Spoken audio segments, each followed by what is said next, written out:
What do you think of what happened to Tucker Carlson at Fox News? I don't know. He's doing well on Twitter. Yeah. He's doing well on Twitter.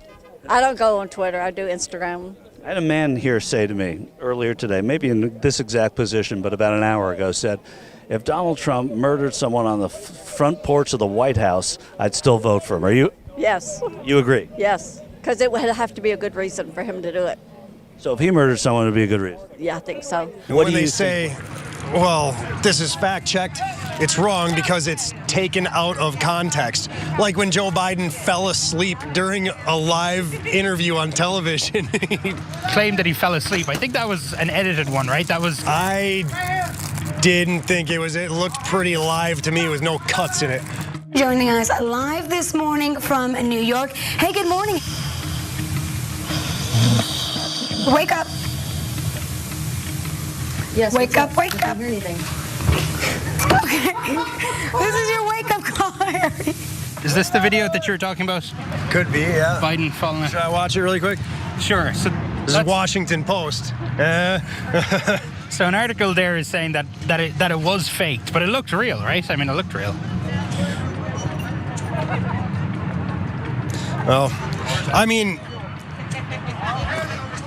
I definitely wouldn't doubt that it would happen. We need to be really careful about this stuff, and this is way more, unfortunately, widespread than I wanted to believe.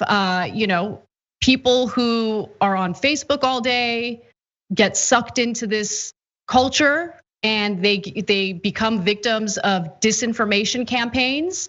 And I don't know what the answer is, because obviously Mark Zuckerberg has no interest in doing the right thing. None, 0%. There have been stories, multiple stories of people within Facebook trying to stand up to him, to do the right thing. He's refused to do it. There have been studies proving that Facebook and the way engagement works on it is not only incredibly addictive, but it always points people in the direction of the most toxic, hateful, awful content. And Zuckerberg was unwilling to do anything about it. This is the situation we're dealing with, and we don't have any real way of fighting back against it. I don't like people trying to push a shot on me or something else, because I'm this bull-headedest fellow you ever seen. Last fall, COVID put Wayland in the hospital for 7 days. I was on everything they had. Steroids, full drip, plasma from people that had COVID, drugs that they give my president, Trump, and they finally burned it out of me. What's the difference, though, between the vaccine and the drugs that you did take, like Regeneron? Well, yeah, I would have took anything. It wouldn't have mattered what it was. But why would you trust Regeneron and not the vaccine? Am I going to have to tell her? I don't know.